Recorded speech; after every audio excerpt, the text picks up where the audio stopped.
De novo. Bom dia, meu nome é Thiago, eu sou o criador do canal e a gente vai falar de um livrinho muito bom que eu acabei de guardar porque eu perdi uma abertura de vídeo e eu gravei uma errado porque tem um delay na hora de começar a gravar, então eu não pegou o bom dia, é triste. Aí a gente vai falar no vídeo que pra mim já passou, então eu já falei. Então pra vocês eu vou falar desse livrinho aqui, Apologia de Sócrates. Livro muito bom, um clássico da literatura ocidental, essencial para quem quer começar a ler, né? Ler em geral, é muito bom você começar, muito bom começo, aliás, muito bom livro, sinceramente. E daí a gente pode, aí é um livro, aí eu vou destrinchar ele mais pra frente. E agora a gente vai esclarecer um ponto, né, que é por causa que eu fiquei um ano sem postar vídeo. Daí, você ficar um ano sem postar vídeo e do nada voltar. Eu voltei porque sim, motivo nenhum. E também por causa que eu também agora eu acho que eu percebi um modelo legal de ficar postando vídeo. Que em vez de eu ficar postando vídeo toda semana, postar vídeo, eu percebi que não ia dar certo. Por que eu percebi que não ia dar certo? Não dá pra ler isso em uma semana. Livro muito bom, Conde de Monte Cristo, não dá pra ler em uma semana. Entendeu? Então a gente vai ter que começar. Aí eu vou lendo os livros, né? Eu não vou ficar pegando os calhamaços deles e ficar lendo, né? Toda hora, né? A gente pega uns livros maiorzinhos, tipo esse aqui, ó, Lógica de Cisne Negro, que eu tô lendo agora. Um livro muito bom também. Então a gente vai lendo, e conforme eu vou lendo, né? Eu vou passando aqui alguma coisa. Já que eu fiquei um ano, eu li algumas coisas, né? Então dá pra mim fazer um vídeo, acho que dá pra fazer mais de um vídeo. Eu vou fazendo os vídeos e eu vou postando conforme vai dando, né? Aí depois vai ficar mais espaçado, acredito eu, porque eu produzo o vídeo mais rápido do que eu consigo ler um livro. Enfim, espero que vocês gostem do vídeo. Deixa o like, se inscreve no canal, se puder compartilha. E é isso aí. Espero que vocês tenham um bom vídeo. Vamos começar direto a explicação. O livro em si é muito bom. Você tem um ritmo de leitura muito legal desse livro, que ele conta tipo uma historinha. Apologia, para quem não sabe, é a defesa de Sócrates. Sócrates, acho que eu vou contar a primeira história, aí lá na frente eu conto por que ele estava se defendendo, né? Sócrates todo mundo conhece, filósofo grego, ele foi o primeiro, o criador do método socrático, né? Daí o nome, né? Sócrates, método socrático. Ah, entendeu, né? Daí o Sócrates, ele não ensinava nada diretamente.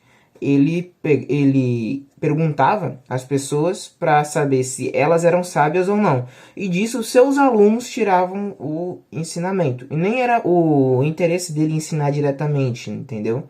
Era mais para ver se as pessoas eram sábias e para despertar nelas essa coisa de que ele sabia, ele tinha a medida exata da sabedoria dele, né? Ele sabia que ele não era sábio. Você sabe que você não sabe. Um negócio meio assim. Isso também depois vai ser corroborado por esse livro. Bom, corroborado a gente diz, né, na atualidade, né? Pelos pensamentos de hoje. Naquela época, corroborado por não sei, meu amigo. Isso aí é Platão. E aí depois que a gente tem. Acho que nem entra mais essa coisa. Entra em outras questões. Mas nosso pensamento seria ancorado por esse livro aqui, A Lógica do Cisne Negro, que eu tô lendo agora, tô aqui no comecinho da parte 2, escrito pelo Nassim Taleb. Talvez depois eu faça o vídeo quando eu acabar de ler, vai demorar um pouquinho. Que é corroborado pelos cisnes negros, que seriam eventos que são improváveis. E para você ter alguma defesa contra esses eventos, alguma coisa de você saber e não ser impactado tão diretamente por esses eventos, é você saber que você não consegue prevê-los, entendeu? E é uma derivação do método socrático no final das contas, né? Enfim, então o Sócrates tinha essa coisa. Então ele era considerado um homem sábio, né? E então quando foram algumas pessoas para confrontar o oráculo de Delfos. É um oráculo, se não me engano, de Apolo. Apolo? Acredito que sim, Apolo. Que as pessoas na Grécia acreditavam que ele sabia o futuro. Então eles iam lá no oráculo para pedir orientação. No caso, ele foi lá não foi o Sócrates. Foram pessoas que conheciam o Sócrates, foram lá e perguntaram quem era o homem mais sábio de Atenas. Aí o oráculo respondeu que não havia homem mais sábio do que Sócrates. Então, eles foram lá e informaram Sócrates: ah, tá, o oráculo falou que você é o mais sábio. Mas aí o Sócrates não acredita. Mas aí o Sócrates perguntou: mas eu não me considero sábio. E o Deus, ele não pode mentir. Porque é uma impossibilidade. O Deus, ele não... E Deus, a gente está falando do Deus grego, o Apolo. Então a gente não está falando do Deus cristão, que é mais coerente hoje em dia. Até porque ninguém acredita em Apolo, pelo menos acredito eu, né? Apolo, Zeus, Afrodite, Hera. Não, né? Então, então ele sabia que o Deus não poderia estar mentindo. Então o que, que ele fez? Ele saiu para questionar as pessoas para ver se ele achava uma pessoa que ele considerasse mais sábio do que ele, para ir lá confrontar o oráculo, entendeu? Então ele foi fazendo isso. Aí ele foi confrontar algumas classes de pessoas ali. A gente divide classe, é claro que ele foi confrontar várias pessoas, né? Mas a gente pode colocar em 3 classes, mais especificamente para exemplificar, que foi as classes que no final tiveram no julgamento, né? Que acusaram ele no final ali. Então a gente vai ter a classe dos políticos, dos poetas e dos artesãos. Os políticos de Atenas, os poetas são os escritores, mas eu acredito que tanto os comediantes e tanto quanto também tantos poetas mesmo em si, né? Acho que a gente pode colocar todas as classes literárias aqui. Eu não sei se está descrito assim, por causa que não dá o livro não especifica isso muito bem, mas a gente pode colocar assim, né? Até porque eu acho que na poesia de Aristóteles isso é mais configurado, mas isso daí é uma outra história muito diferente, né? E os artesãos no modelo grego é todo mundo, é tipo o oleiro, é o ferreiro, é a galera que trabalha ali manual, tal, fazendo uma arte aí com as próprias mãos. Então a gente tinha essas 3 classes. Aí ele foi confrontar as pessoas. Então ele foi confrontar lá, se eu não me engano, não lembro quem eram os políticos. Eu acho que era dos políticos o acusador foi o Anito, dos poetas foi Meleto e não lembro quem era da classe dos artesãos. O principal acusador é o Meleto, né? Tem que ponderar isso também. Então os principais acusadores seriam os poetas. Mas acredito que os dois não perdem nada, né? Tanto é que acusaram, mas acredito que em termos de inflamação, o cara que mais teve pé na frente nos argumentos contra o Sócrates provavelmente foi o Meleto, né? Então ele foi confrontar essas pessoas. E como que ele fazia isso? Ele ia lá, perguntava para as pessoas. Ele ia lá e fazia questionamento para os políticos. Vamos começar pelo começo, né? Ele foi lá e questionava os políticos. Aí, com isso, ele via que essas pessoas não eram tão sábias quanto elas se diziam ser. Então ele tentava, com isso, fazer com que essas pessoas percebessem que elas não eram sábias. Só que com isso ele criava muitas inimizades. Então, tanto é que depois, antes dele ser condenado à morte, né, um pouco antes do julgamento, ele vai, eu tô dando spoiler aqui de um livro de mais de 2.000 anos de idade, né? Se alguém vir reclamar, complica, né? Então, Então ele ia lá, questionava as pessoas e aí ele percebia que elas não eram tão sábias assim. E com isso, ele tentava esclarecer para elas que ele não achava elas tão sábias assim. Com isso, essas pessoas se sentiam ofendidas. Então, isso daí causava inimizades. Aí é que eu volto ao que eu estava dizendo. O próprio Sócrates depois, antes dele ser condenado, antes de ter o julgamento, o voto das pessoas, ele falou que se há de eu ser condenado, se eu for, não será pelas minhas ideias, e sim pelas inimizades que eu criei. Não com essas palavras, mas mais ou menos com esse mesmo sentido. Então, a gente vai... Então, aí depois ele fez as mesmas perguntas para os políticos. Os políticos, ele tinha essa coisa de ser os mais sábios. Os poetas ele achou mais sabedoria do que nos políticos. Só que do mesmo jeito, por eles terem essa habilidade naquela coisa de escrever, da poesia e tal, eles se achavam sábios em outras áreas também. Então, os poetas, talvez eles fossem muito bons na poesia, mas eles se achavam tão sábios também, tanto na poesia, talvez, quanto dar pitacos políticos. Eles davam pitacos em psicologia, não existia na época, né?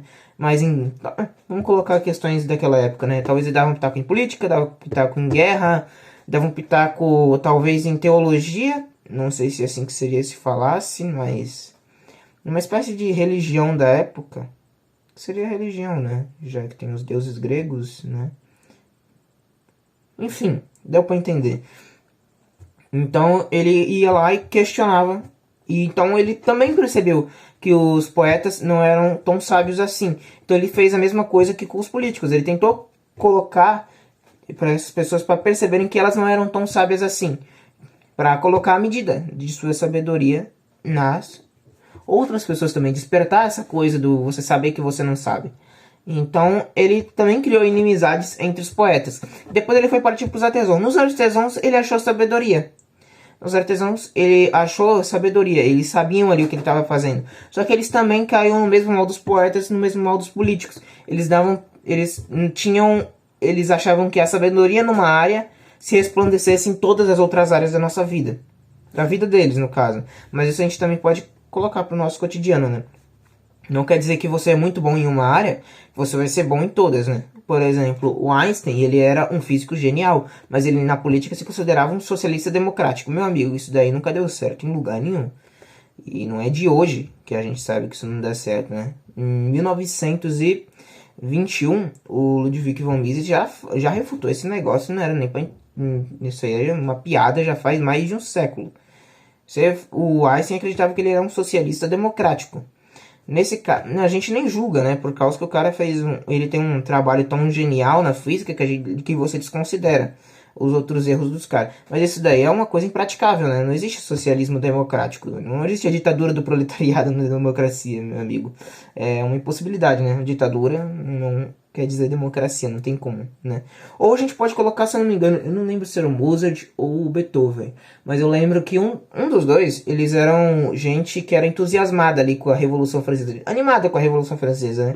É tipo o que acontece com gente que é, um governo novo, você é muito animado com o governo novo, né? Então eles eram bem, ele era entusiasmado com a Revolução Francesa. Mas e a Revolução Francesa causou milhares de mortes, trouxe uma destruição completa e no final acabou com Napoleão no poder, né?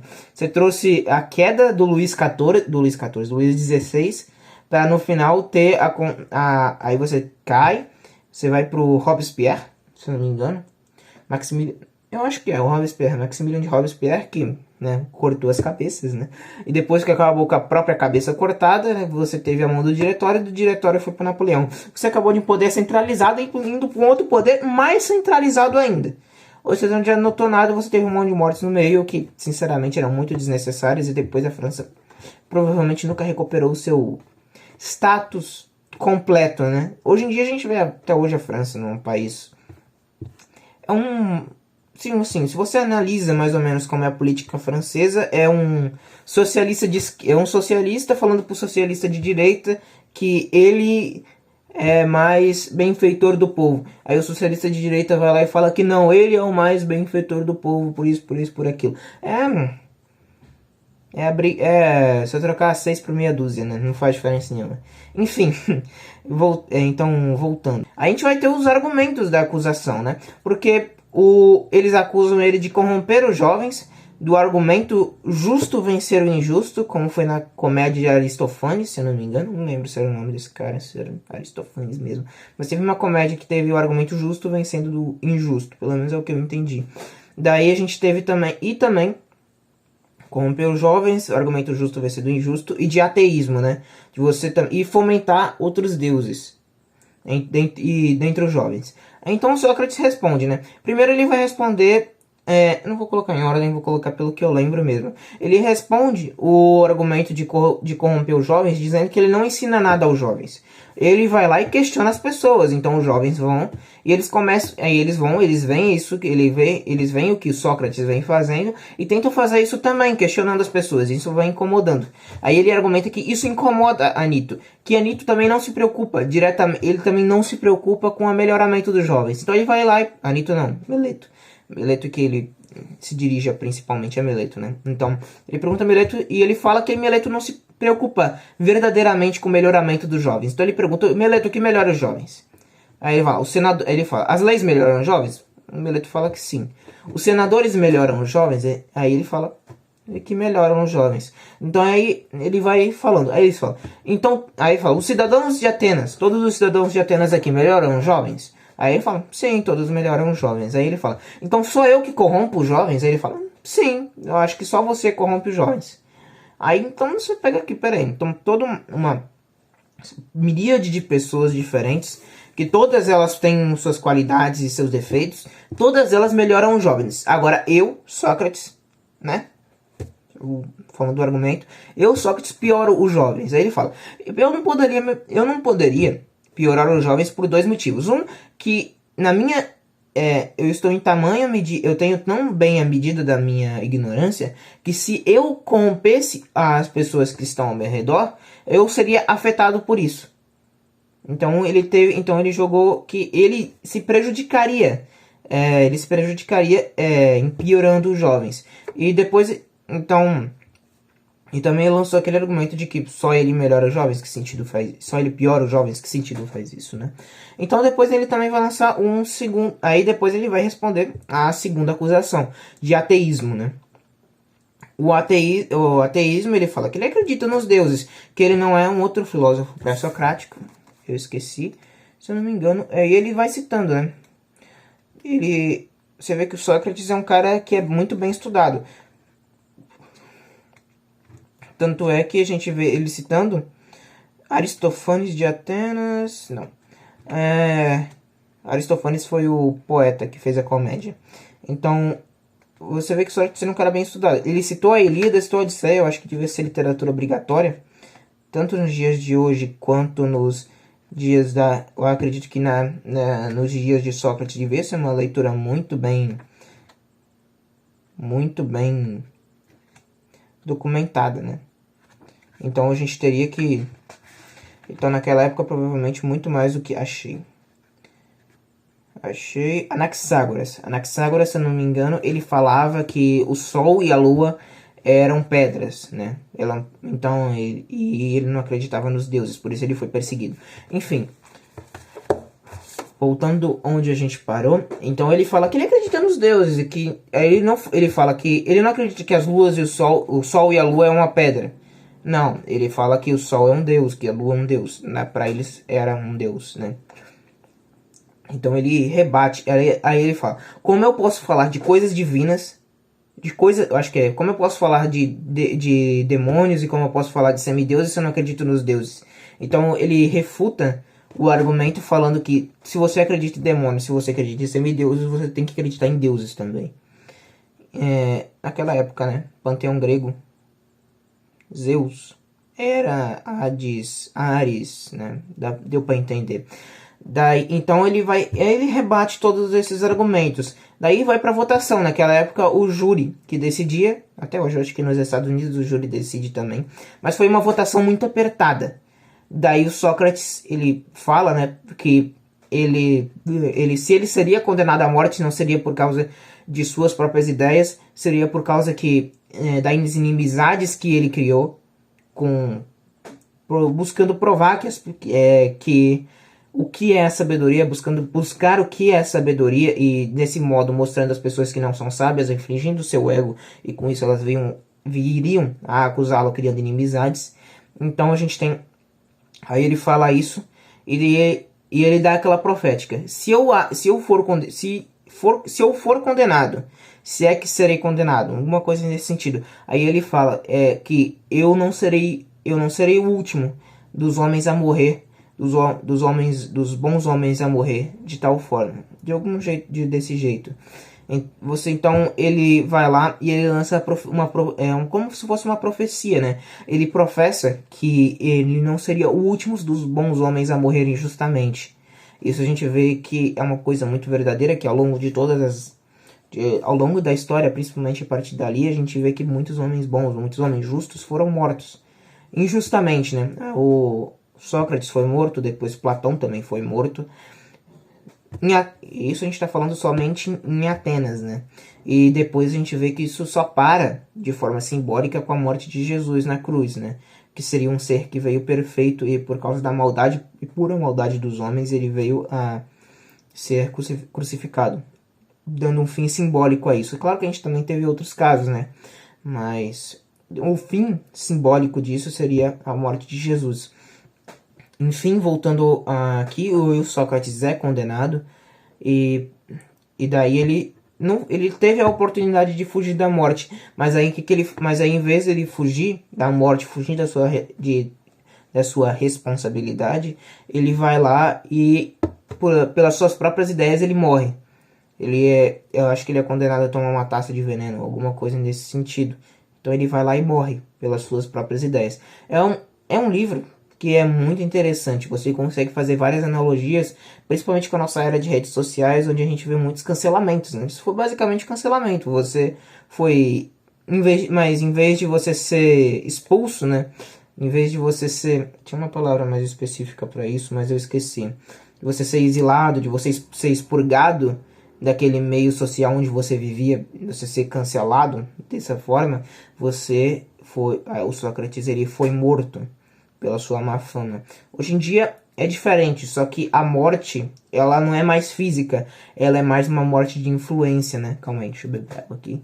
Todo mundo se hidratando, por favor. Morte de influência mesmo. Daí, então ele acaba morrendo, né? De forma trágica e a democracia de Atenas depois ele vai lá e, né, a democracia de Atenas, a partir daí você vê um declínio muito grande, né? Eu acho que ela perde a guerra do Peloponeso, que foi uma guerra entre Esparta e aliados contra Atenas e aliados, mesmo que depois, em tese, ela também vença a guerra, por causa que a Esparta conquista Atenas. E depois dessa conquista, a Esparta se corrompe pelo dinheiro de Atenas, né? Porque Atenas era uma cidade muito rica.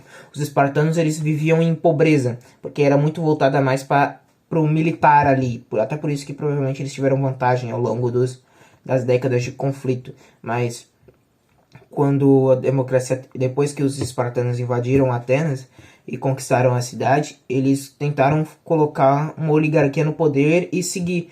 Mas eles não conseguiram fazer isso por causa que os espartanos tinham um modelo muito fechado. Quando chegou o dinheiro e a riqueza e todos os bens comerciais, que Atenas era uma cidade mais mercante, isso acabou com que Esparta se corrompesse e aí ela pôs fim à cidade. Depois ela foi ter uma derrota em Tebas, para Tebas, não em Tebas. Uma derrota para Tebas, com o batalhão sagrado de Tebas, e depois Tebas foi completamente destronada pelos macedônios, né? Alexandre o Grande passaram o rodo em geral, né? Não sobrou mais ninguém. Você tá falando de Alexandre o Grande, meu amigo. Não tinha muito mais o que fazer, né? Ou você ficava debaixo do cavalo, ou você ia... Enfim. Mas é um livro muito bom. É uma leitura muito fácil, bem dinâmica. Eu acho que dá pra ler em 1, 2, 3 dias, muito fácil. É uma leitura muito boa. E é uma boa recomendação de livro para qualquer pessoa. Você pegar ali e dá para ler. Você consegue fazer várias analogias com os dias de hoje também. Eu contei essa história aqui em 18. Aqui tá marcando 22. Deve dar uns 25 minutos de vídeo. Podia ter feito um vídeo menor, né? Mas eu acho que dá pra mim ir cortando. Talvez se eu fique com uns 20 minutos. 23, 20 minutos. Vamos ver se fica 20 minutos, né? De vídeo. Então eu agradeço para quem chegou até aqui. Muito obrigado. Se conseguir, deixa o like, se inscreva no canal. Se puder, compartilha também. Não sei se der. Se achar alguém que se interessa por esse assunto. Enfim. Então, valeu. Até o próximo vídeo. Já que eu parei um pouco de fazer, eu acho que eu fiquei 1 ano sem fazer vídeo. Deu aqui pra mim ler bastante coisa. Eu tô olhando pra cima, mas é por causa que eu tô com todos os meus livros aqui pra cima. Aí aqui dá pra mim ver, até por isso que eu consegui vir aqui e pegar peguei o livro errado. Dá pra pegar aqui o 1984. Esse livrinho aqui também é muito bom. Na verdade tem vários livros bons aqui em cima. Daí talvez eu faça... Eu acho que o próximo vídeo vai ser sobre esse aqui que eu quero fazer. Eu gostei muito de ler esse aqui. Armas de Hermes e Aço. Ele fala... eu vou deixar pro próximo vídeo. Até a próxima.